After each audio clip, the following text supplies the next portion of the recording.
किसानों को भीख नहीं चाहिए, लूट बंद करो। केंद्र सरकार का बजट 2025 साल का बजट वित्त मंत्री निर्मला सीतारामन जी ने फिलहाल में जारी करना शुरू कर दिया है और इसमें 12 लाख के ऊपर इनकम करने वालों को कोई भी इनकम टैक्स नहीं देना पड़ेगा, ऐसा ऐलान कर दिया गया है। इसी साथ किसानों के लिए मासिक मानधन जो दिया जा रहा है सालाना 6,000 रुपये, वो बढ़ा 4,000 रुपये दिया जा रहा है, उसको बढ़ाकर 6,000 रुपये किया जा रहा है। ऐसी भी घोषणा वित्त मंत्री जी ने की है। लेकिन भारत का किसान स्वाभिमानी किसान है, वो अपनी कड़ी मेहनत पर उसे ज़्यादा भरोसा है और वो अपनी मेहनत पर अपनी दिनचर्या, अपना जीवनमान आसानी से बिता सकता है। अगर उसकी लूट रुक जाए तो केंद्र सरकार किसानों पर बहुत बड़ा एहसान हो जाएगा।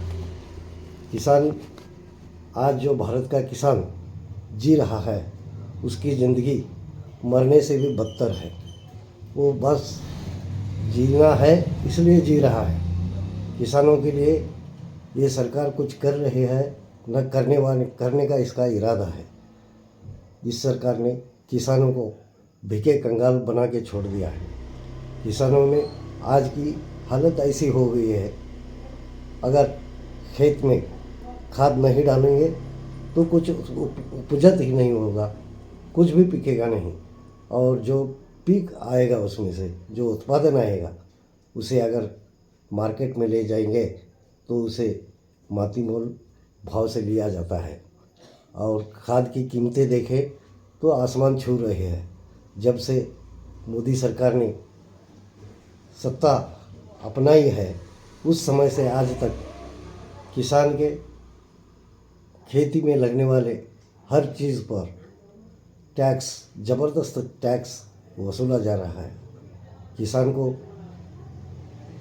खेती खाद के दुकान से एक भी बोरी लेना है तो उसे 100, 150 या 300 तक उसे जीएसटी और बाकी सब टैक्स देना पड़ता है, जिसकी कोई गारंटी नहीं है।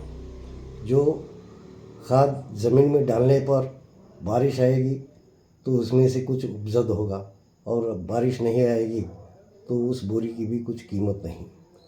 पिछले सालों में डीएपी की कीमत 1600 रुपये हो गई है।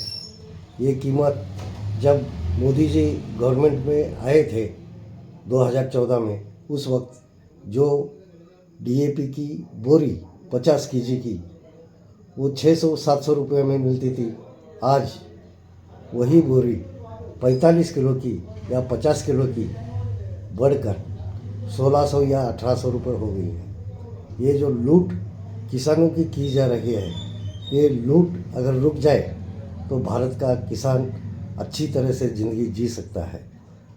केंद्र सरकार सालाना 2,000 रुपये या 4,000 रुपये देकर मानो बहुत बड़ा एहसान किसानों पर जता रही है, लेकिन ये किसान को बहुत अपमान लगता है, क्योंकि जो किसान खाद के दुकान से खाद खरीदते वक्त हज़ारों रुपये गिनकर खाद लाता है बाज़ार से और उसे जब मिट्टी में डालता है तो बारिश होगी तो उसकी कुछ फ़ायदा किसान को मिल सकता है, और अगर नहीं होगी तो वो भी पैसा पानी में जाता है।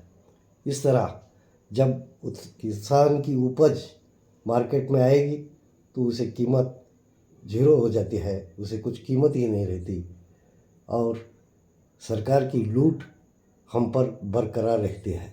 इसलिए किसानों को भीख नहीं चाहिए, उनकी लूट रोकना ज़रूरी है। मेहरबान वित्त मंत्री जी और प्रधानमंत्री जी ये बात अगर समझ लें तो भारत के किसानों को भूखमरी से या कंगाल होकर आत्महत्या करने की बारी नहीं आ सकती। धन्यवाद। आज के एपिसोड में इतना ही। अगला एपिसोड मैं आपके लिए दूसरा बनाऊँगा।